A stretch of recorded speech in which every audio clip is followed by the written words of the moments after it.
Hey, salut tout le monde, on se retrouve pour une nouvelle vidéo. Donc on est toujours avec le logiciel Houdini.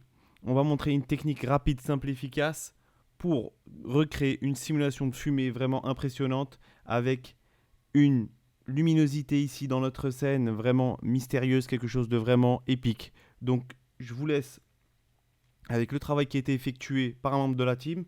Juste avant cela, n'hésitez pas à vous abonner, à lâcher un petit pouce bleu, un petit commentaire d'encouragement, ça fait toujours plaisir pour nous donner de la force. Veuillez nous rejoindre sur Instagram, TikTok, Twitter, Snapchat pour suivre notre actualité. On se retrouve tout de suite après pour le tuto. C'est parti. Ok, donc on est sous Houdini.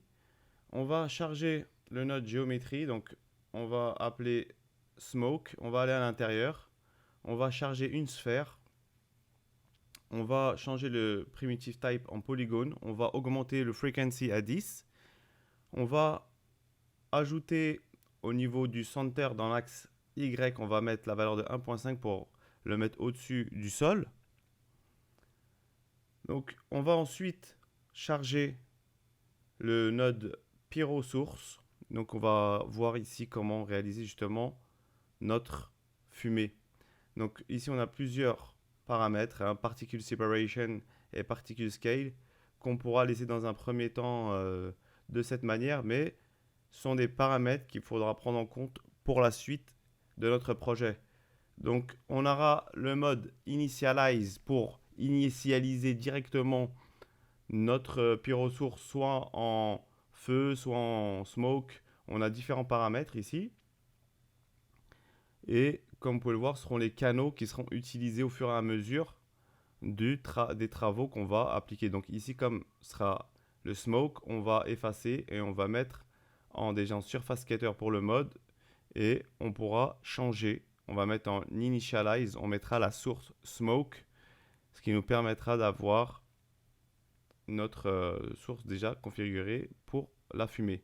Comme vous pouvez le voir, si je réduis le particle separation, ça augmente la valeur, ça augmente le nombre de points qu'on a au niveau de notre sphère ici. Donc nous, dans un premier temps ici, on va le laisser à 0 points, ce sera suffisant. Mais sera quelque chose à retenir dans notre esprit pour plus tard. On va mettre en source smoke dans Initialize, comme je disais juste avant. On aura ici le density et la température seront les canaux qu'on va utiliser justement pour notre simulation. Afin de travailler dans de bonnes conditions, on a déjà notre density et température sera des canaux justement à prendre en compte à la suite de notre projet. Lorsqu'on va apporter des modifications au début, forcément, donc on va inscrire des paramètres et souvent justement ces paramètres devront être affectés à la density et à la température, à la densité et à la température de notre source. Ok, donc ensuite on va ajouter le node volume rasterize attribute. Donc ici on va mettre dans les attributs, comme je disais précédemment, notre density, notre température. Et comme vous pouvez le voir déjà on a un petit volume qui apparaît. Donc on a plusieurs paramètres ici. Hein, le voxel size notamment qu'il faudra prendre en compte justement. Plus on va augmenter le voxel size et moins on aura de qualité, et plus on va le baisser et plus on aura une qualité qui sera plus définie, on va dire, pour notre smoke. Donc on va aller juste pour avoir un meilleur visu, appuyer sur D, se mettre sur l'onglet background et mettre en dark. C'est juste pour avoir un meilleur visuel. Comme ça, on aura moins mal aux yeux déjà aussi. Il faut se préserver aussi nos yeux, hein, vu qu'on passe beaucoup de temps d'écran. Donc comme je disais, juste pour la petite démo ici, le particle separation, si je le baisse, bah, ça modifie la forme aussi. Et le voxel size, pareillement, comme je disais, ça réduit, ça augmente plutôt le, ça augmente la qualité. Mais on va laisser pour plus tard ça. Donc on va charger le node PyroSolver. Et comme vous pouvez le voir déjà, on a au niveau du node PyroSolver le voxel size aussi, qui sera justement configuré pour être en corrélation, si je puis me permettre ce mot, avec le volume rasterize attribute, car on va essayer justement de réduire les manœuvres afin de centraliser les choses pour que ce soit beaucoup plus facile. Donc on va aller dans sourcing, on va aller dans tac tac, on va aller dans shape plutôt solving et on va décocher la dissipation justement pour avoir déjà un volume qui soit beaucoup plus épais, comme vous pouvez le voir. Déjà là on a quelque chose d'uniforme, donc on n'a pas trop un aperçu, on va dire si je peux me permettre, correct, mais on va le travailler au fur et à mesure pour justement améliorer, comme vous le savez, hein, on essaye de montrer de A jusqu'à Z le processus pour avoir un résultat optimal. On va revenir en arrière, on va juste rajouter une distant light, une light, pour avoir juste un visuel au niveau du viewer qui va nous permettre d'avoir déjà les ombres un petit peu et un aperçu sur la qualité justement de notre simulation. Et plus on va affiner notre simulation et plus on verra que forcément notre PC va souffrir de plus en plus. Mais ça fait partie du jeu et on va devoir jongler entre les paramètres pour avoir quelque chose qui sorte correctement au rendu et qui soit simulé de manière correcte aussi. Donc on va revenir sur nos nodes au niveau de notre pyrosolver ici. Ce qu'on va faire en fait, c'est qu'on va modifier la forme de notre sphère ici pour avoir quelque chose qui soit un peu désordonné. Mais ce désordre justement permettra d'avoir une simulation qui soit vraiment au top avec une définition impeccable. Donc ce qu'on va faire, on va déjà rajouter le node mountain, comme vous pouvez le voir ici, le node mountain qui va permettre de modifier la forme de votre sphère ici. Donc on a différents paramètres que vous pouvez modifier hein, si vous le souhaitez. Mais nous, on va rajouter quelques nodes justement pour modifier au fur et à mesure sans forcément modifier tous les paramètres, ce qui vraiment après peut se faire hein, en fonction de votre projet. Mais nous ici, c'est pour montrer les techniques de base comme on le dit à chaque fois. Ok, donc on va charger l'attribute noise qui va nous permettre de modifier notre volume ici à la base. Ce qu'on va faire, c'est qu'on va mettre dans attribute name, comme vous le savez, on en avait parlé juste avant, c'est qu'on veut affecter notre volume. Donc les canaux qui seront affectés seront la densité et la température. Donc on va mettre density temperature. On va mettre en float. On va aller dans le noise value et mettre en 0 centered. On va augmenter l'amplitude un petit peu. On va aller ensuite dans element size. Comme vous pouvez le voir, on a des modifications lorsqu'on bouge ça. On va laisser on va essayer d'obtenir un résultat assez similaire à ce que je suis en train de faire. Donc, en fonction des valeurs, on pourrait modifier, bien évidemment, et c'est pas forcément nécessaire d'avoir exactement le même rendu. Il faudra juste prendre soin d'avoir vraiment quelque chose qui soit assez désordonné, on va dire, au niveau de notre volume. Comme vous pouvez le voir, je vais mettre dans Animation, je vais activer l'option Animate Noise, ce qui va amener encore du réalisme et nous donner un rendu vraiment incroyable. Donc n'hésitez pas à jouer avec les valeurs pour voir ce que vous pouvez obtenir. On va laisser au niveau du fractal, je pense, de cette manière. On va peut-être augmenter un petit peu le roughness. Ou le BC, on va le laisser plutôt à 0,75, pardon. Ok, donc si je vais dans notre pyrosolver maintenant et que j'active, comme vous pouvez le voir déjà, on a une simulation qui commence d'une manière totalement différente. Donc on va continuer à modifier les paramètres, hein. On va mettre le voxel size ici par exemple à 0.02 juste pour avoir un aperçu. Comme vous pouvez le voir déjà, on aura quelque chose qui va être de plus en plus fin. Et ce sera justement ce qu'on va faire au fur et à mesure ici. Notre voxel size, comme vous pouvez le voir, au niveau de notre pyrosolver, on va faire un copy paramètre ici. Ensuite,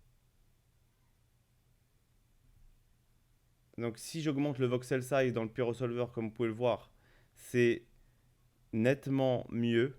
On a un volume qui est vraiment beaucoup plus défini. Donc on va réduire au fur et à mesure, bien évidemment, ce paramètre, mais qu'on va corréler justement avec le volume Rasterize Attribute. Car on a aussi le voxel size, comme vous avez pu le voir dans le volume Rasterize Attribute. Donc on mettra, les deux seront liés. Comme ça évitera les problèmes.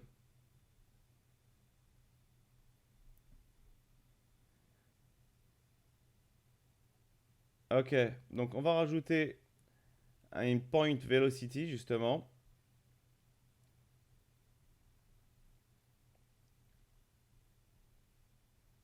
On va rajouter justement, on va faire dans add velocity, on va mettre on va mettre en négative 0,25. On va aller dans curl noise, on va faire add curl noise.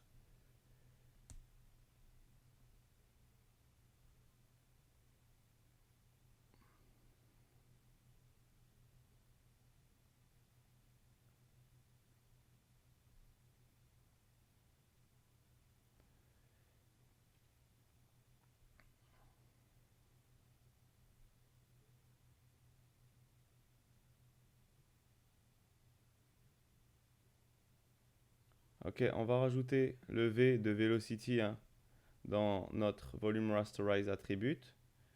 Comme ça, on va avoir la vélocité qui va apparaître. Et on aura, à ce moment-là, ce sera juste pour montrer que la vélocité, justement, va permettre de nous faire voir ici vers où notre simulation va aller. Donc, vers quelle direction le mouvement de notre simulation va se faire. Ok, donc là, quand j'ai appliqué la point vélocité, comme vous pouvez le voir, on a un mouvement de force qui pousse notre smoke.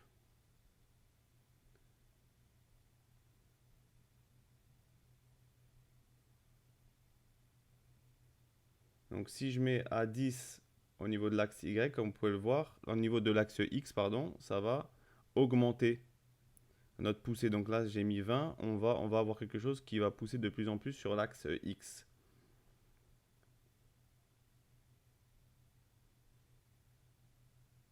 Là, si je mets 100, vous pouvez le voir, on a la vélocité ici qui apparaît au niveau du petit icône que je viens de cliquer. Donc on voit qu'il y a un mouvement de force qui va pousser, voilà, au niveau de l'axe X.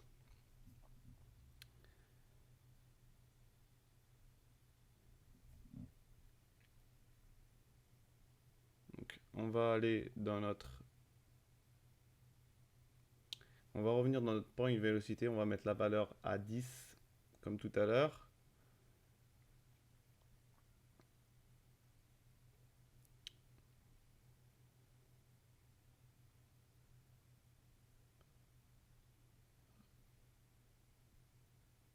Ok, on va aller ensuite dans notre PyroSolver, on va aller au niveau du solving dans Simulation et on va rajouter l'advection, on va réduire pardon, le BOSI scale. Donc comme vous pouvez le voir, là on n'aura pas la fumée qui va monter comme elle faisait juste avant. Donc là ça va aller sur l'axe X comme on l'avait montré dans les modifications qu'on a apportées au niveau de notre point velocity. On pourra rajouter un petit peu au niveau du buoyancy scale, mettre des valeurs très faibles à 0,1 par exemple, pour avoir une légère montée et que ce ne soit pas vraiment au ras des pâquerettes.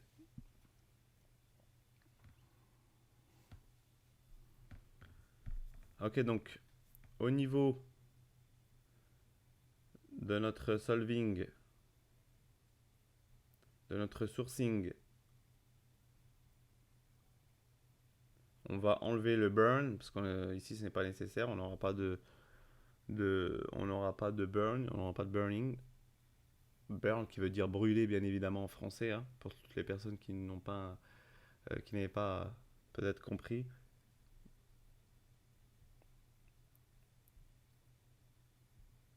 Donc, dans notre volume rasterize attribute, on est ici en voxel size à 0.05. Donc, ce qu'on va faire en fait, on va aller dans Pyro Solver.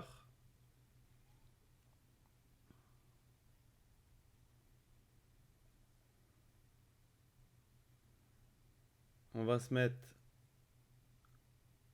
on va désactiver dans Export notre flame.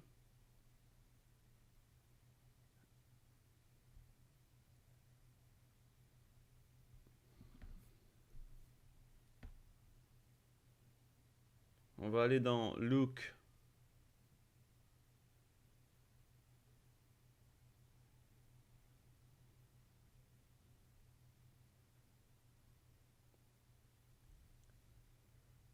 Et on peut faire Create Matching Material justement pour avoir la même visibilité au niveau de notre rendu avec un matériau qui va être créé automatiquement à travers le PyroSolver. Mais nous, on utilisera un shader ici afin de montrer d'autres options pour notre rendu. Donc le timescale, on va le réduire pour avoir une smoke qui va être beaucoup plus lente.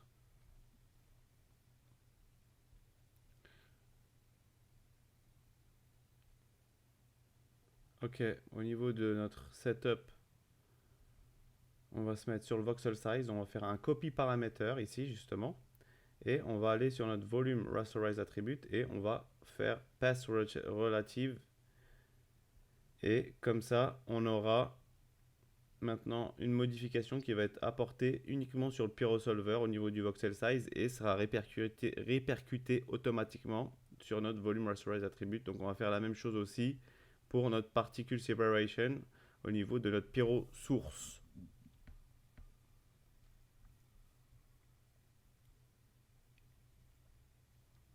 Donc on va le réduire à 0,5.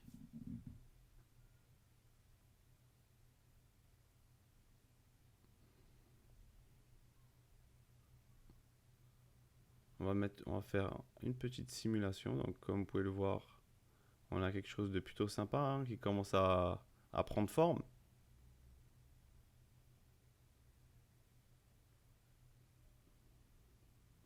On va utiliser les boundary conditions justement qui vont permettre de bloquer les accès lors de la simulation. Donc comme vous pouvez le voir ici, quand je mets sur l'axe X en close below ou en close above, ça change. Donc on a, comme vous pouvez le voir, une interruption de notre simulation. On va aller sur le advanced dans solving, on va mettre en use OpenCL, on va mettre le min substep à 2 et le max substep à 2.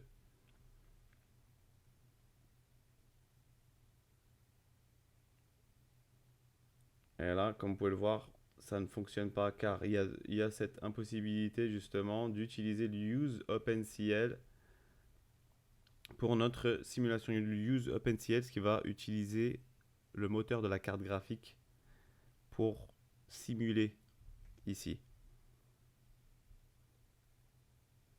Ok, donc dans timescale, on va laisser à 0.5, on va laisser en 0.5, on va mettre en 0.4 notre voxel size.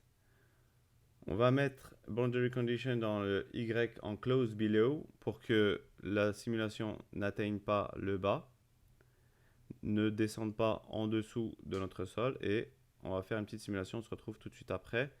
On va faire un petit flipbook et on va mettre ici juste 50 frames pour montrer un petit peu ce que ça donne. Donc comme vous pouvez le voir ici, on va lancer ça et on aura un aperçu. Donc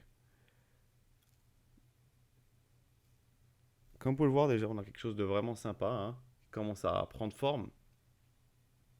En quelques modifications de paramètres, vous avez pu voir qu'on obtient déjà un résultat vraiment impressionnant dans notre simulation.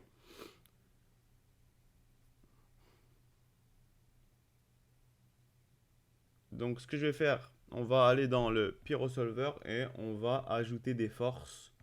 Ici on va commencer avec le gaz disturb.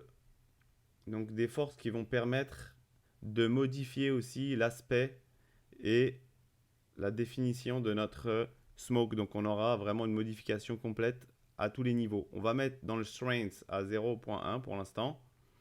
Reference scale à 0.4. Donc le strength, bien sûr, c'est la force qui va être appliquée de notre turbulence, si je puis me permettre, où vraiment il y aura un fort mouvement à l'intérieur de notre smoke. Donc c'est pour ça qu'on va réduire les valeurs et on va avoir des valeurs qui sont assez faibles. Donc on met notre deuxième à 0.2 au strength et à reference scale à 0.2 et on va en rajouter un troisième aussi où justement on aura trois niveaux. On aura le big, le medium et le small. Donc le small qu'on aura à 0.45 aussi pour le strength.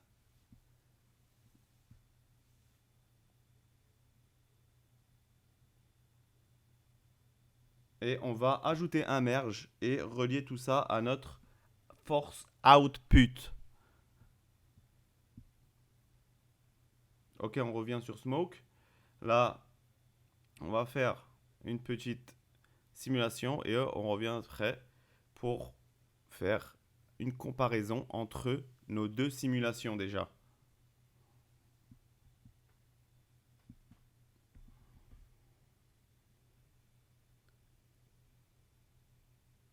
Ok, donc là, on a notre flipbook, hein, comme vous pouvez le voir, on a notre simulation.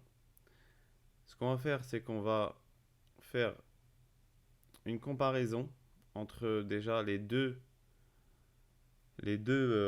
flipbooks qu'on a fait juste avant. Justement, on a le deuxième ici, mais on va montrer la différence entre les deux simulations. Donc pour cela, on ira dans Sequence List pour avoir nos deux séquences. Et on va pouvoir justement montrer un petit peu la différence entre les deux. Donc, comme vous pouvez le voir, lorsque je jongle entre les deux, on voit qu'il y a une différence au niveau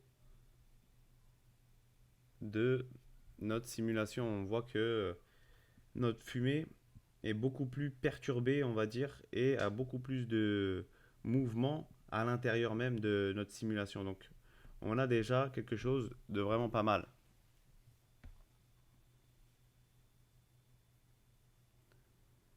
Ok, on va modifier d'autres valeurs. On va rajouter du gaz turbulence dans le pyrosolver. On va rajouter une force, donc c'est le gaz turbulence, hein. On va modifier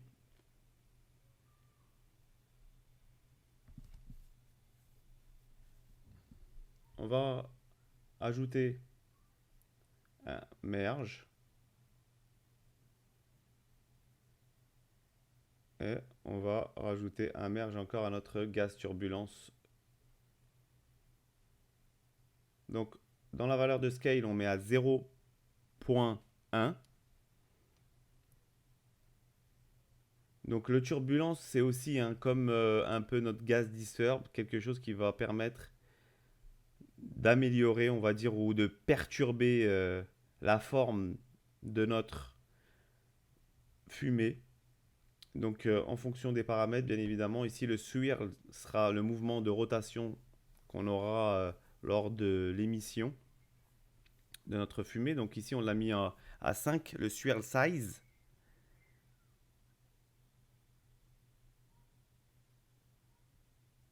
Donc comme vous pouvez le voir, on va avoir tout de suite une rotation, hein, de notre fumée, on va dire qu'il va aller de plus en plus de manière rotative. Donc on va modifier, hein, le scale, le swirl 0.05 et le swirl size à 1. Bien sûr, ce sont des valeurs qu'on teste au fur et à mesure pour voir qu'est-ce qui peut donner, pour voir ce qui peut donner un résultat optimal. Donc on va rajouter un gaz dissipate pour donner une dissipation, pour faire dissiper la fumée lors de notre simulation, mais la diffusion va être assez faible. On va essayer de mettre ça à des valeurs très faibles pour pas que cela donne un résultat vraiment, comme vous pouvez le voir, on perd tout le détail de notre simulation. Donc il faut en mettre, car pour apporter du réalisme, c'est important. Donc on met ici une valeur très faible entre 0.01 et 0.1. Et pour l'evaporation rate et la diffusion, on essaye soit de rester dans des valeurs vraiment très faibles. Ici, on peut rajouter aussi 0.001, mais au fur et à mesure, on reviendra sans doute pour modifier ces valeurs afin de pouvoir garder du détail, mais d'apporter aussi de la diffusion sur le contour de notre fumée. Donc ici, on va rajouter aussi un gaz vortex confinement.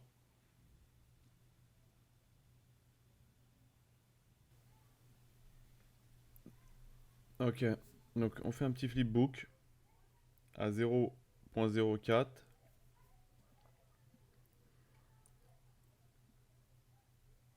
Donc là, comme vous pouvez voir, on peut faire une petite comparaison encore. Donc ce qui sera important, c'est de faire justement à chaque fois des comparaisons entre vos différentes simulations pour pouvoir avoir un aperçu et améliorer au fur et à mesure vos images.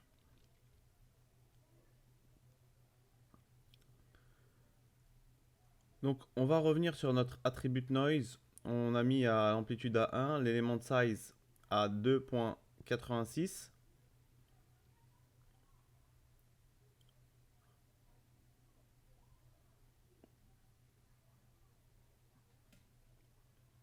Sur notre export dans PyroSolver, on va enlever le CD pour la couleur.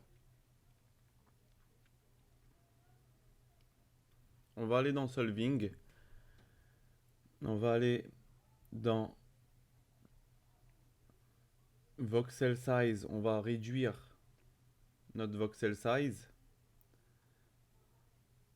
Vous pouvez le mettre à 0.01 pour ceux qui ont un PC vraiment qui carbure, ou sinon mettre 0.15 pour avoir une résolution vraiment pas mal. On peut monter aussi à 0.2 pour des PC qui sont un petit peu moins performants. Comme ça, vous n'aurez pas trop de difficultés ou trop d'attentes au niveau de votre rendu, de votre simulation. Donc comme vous pouvez le voir, il faudra bien sûr prendre en compte le nombre de voxels qu'on a ici. Comme vous avez pu le voir, on était dans des millions de voxels. Donc il faudra faire attention à ne pas trop dépasser les dizaines de milliers, on va dire, lorsque vous faites une simulation pour obtenir quelque chose de vraiment optimal. On essaie de rester entre 3 et 9 millions, ce serait bien. Donc on va faire un petit file cache.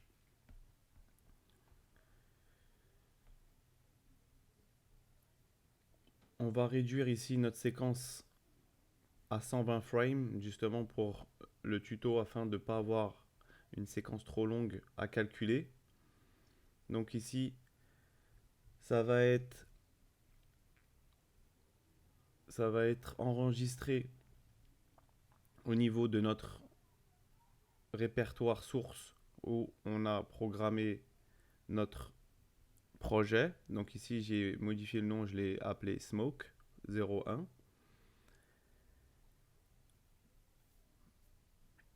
Une fois qu'on a bien fait nos paramètres, on va faire un save to disk et laisser notre simulation se faire. Et une fois que ça a été fait, on revient positionner notre file cache après notre Pyro. En fait, on positionne notre file cache plutôt après notre PyroSolver et on n'oubliera pas de faire un load from disk. Donc comme vous pouvez le voir ici, on a le résultat de notre simulation. Donc on voit que la qualité est au rendez-vous, actuellement à 0,02, hein, mais on va modifier quelques paramètres ici. Au niveau du gaz turbulence, on va augmenter le swirl à 2, on va mettre le scale à 0.1, on va augmenter les valeurs ici de nos gas disturb small, medium et big. On va mettre à 0.55 pour le small, on va mettre 0.3 pour le medium et on va augmenter ici le strength dans le big à 0.2. J'ai fait quelques tests, donc je suis revenu, j'ai modifié les valeurs ici comme vous pouvez le voir, hein. On a au niveau de notre turbulence, on est en 0,5, hein.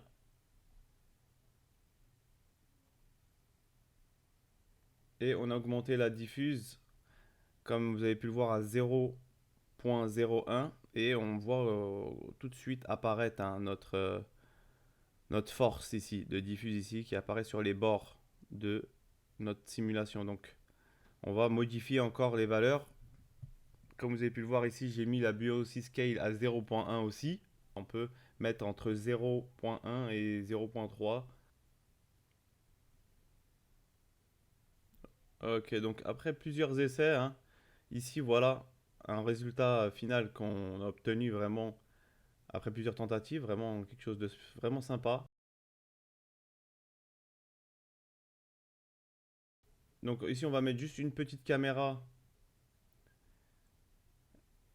pour se positionner correctement au niveau de notre simulation et on va mettre quelque chose, on va se positionner hein, dans un premier temps de manière assez aléatoire.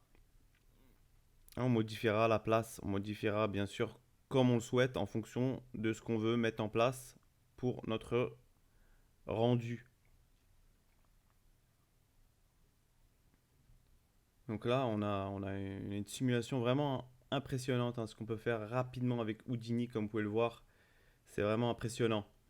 Logiciel extrêmement puissant. Donc on va aller dans Out ici, on va faire un petit mantra node pour obtenir justement notre rendu. On va aller dans Rendering Physically Based Rendering pour notre Rendering Engine. On va se mettre en Override Camera Résolution pour avoir une résolution divisée de moitié et qu'on puisse juste obtenir un visu au premier abord.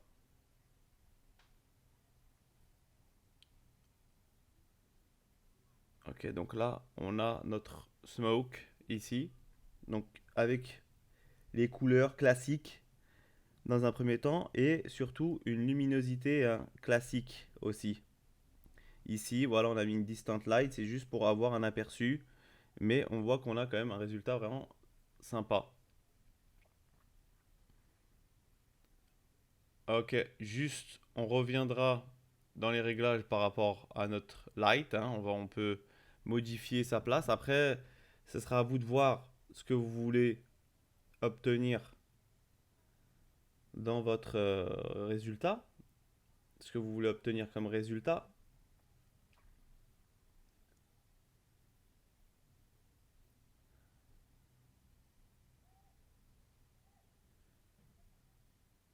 Donc, pour rajouter un matériel, un shader à notre smoke, on va aller dans le node smoke et rajouter le node matériel. Donc, on va ensuite aller dans notre onglet matériel, mat, où on va charger le node Pyro Shader.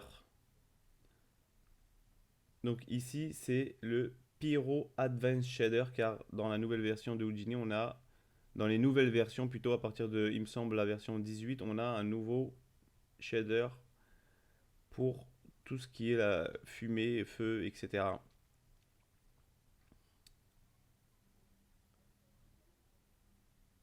Donc ce qu'on va faire, c'est que dans un premier temps, on va laisser ces paramètres tels quels. On va charger le l'ancien, le classique, hein, qu'on va utiliser ici plutôt, et on va amener quelques modifications.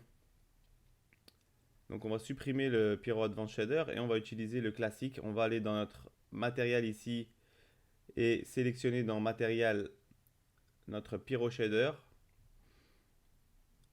Et à ce moment-là, on pourra apporter les modifications au niveau du shader et elles prendront effet lors de notre rendu. Donc là, je vais aller dans notre rendu et comme vous voyez, on a une couleur qui est un peu terne. C'est normal, c'est que la couleur de notre smoke ici est grisonnante. Donc on a les valeurs de 0.2 qu'on va modifier à 1 pour le premier pour la première carte. On va mettre un partout dans un premier temps. On va remettre la couleur blanche. On va augmenter la density scale de notre smoke à 10. Comme vous voyez tout de suite, on a un aspect beaucoup plus net, beaucoup plus détaillé. On va augmenter le scattering phase à 0.5. On va même augmenter le density scale à 20 pour notre travail ici.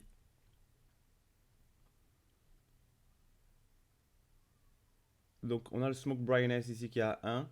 Donc si vous voulez ajouter de la brillance, c'est ce paramètre que vous pouvez modifier pour votre smoke, ici pour votre fumée.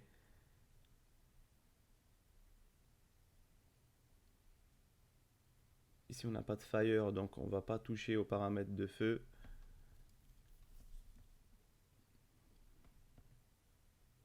On va aussi jouer un peu avec le shadow color. Ici, comme vous pouvez le voir, on va modifier un peu les valeurs pour changer un petit peu la couleur de notre shadow, de notre ombre.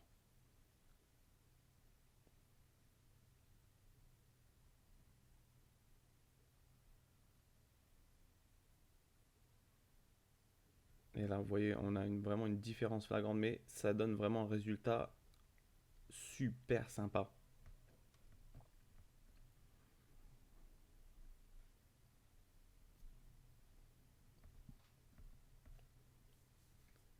Donc, on va revenir sur notre scène.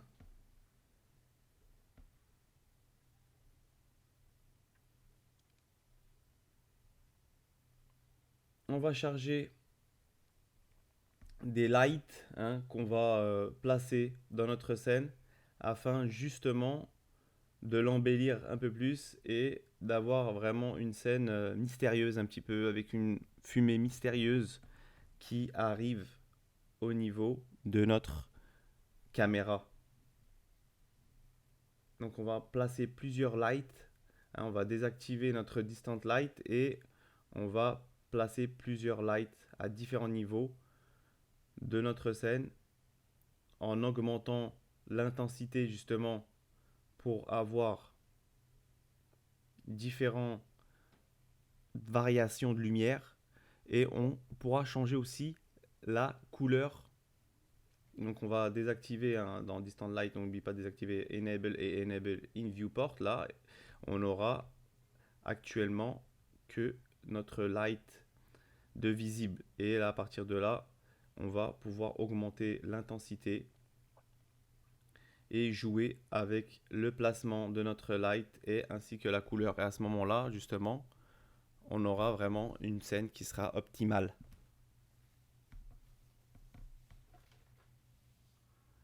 Donc bien évidemment, à vous de voir en fonction de votre scène ce que vous voulez placer et de régler votre luminosité pour pas qu'elle soit trop surexposée ou trop sous-exposée justement et obtenir quelque chose de plutôt sympa. Donc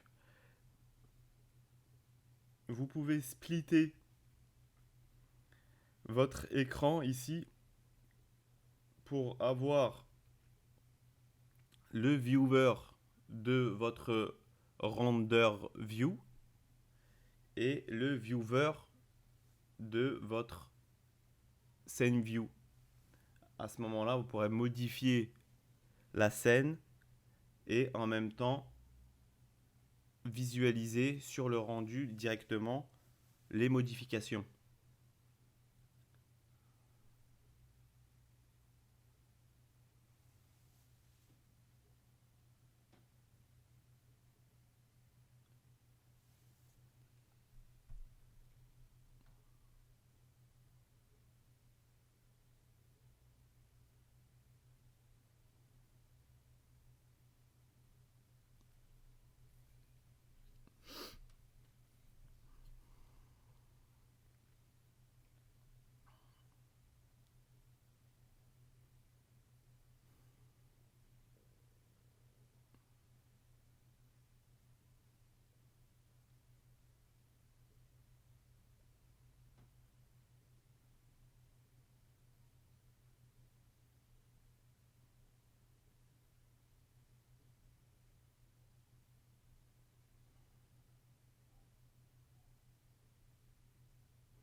Donc pour nos paramètres de rendu, ici, on va juste modifier le pixel simple, ici qu'on a laissé à 3, mais on va l'augmenter à 6. Et on va modifier aussi un autre paramètre. Donc pour l'ensemble des paramètres principaux, on va laisser tel quel, car là, c'était un premier tuto concernant les volumes.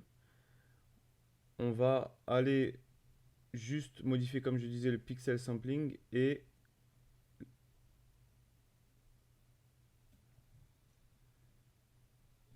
ok, donc dans rendering, on a dit qu'on modifiait la valeur aussi de notre stochastic sample à 8.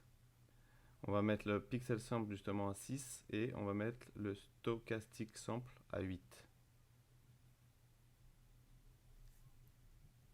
Donc voilà, j'espère que vous aurez apprécié ce petit tuto. N'hésitez pas à nous lâcher un petit commentaire d'encouragement, un petit pouce bleu, ça fait toujours plaisir pour nous donner de la force. On se retrouve très vite pour un prochain tuto. Prenez soin de vous. Ciao.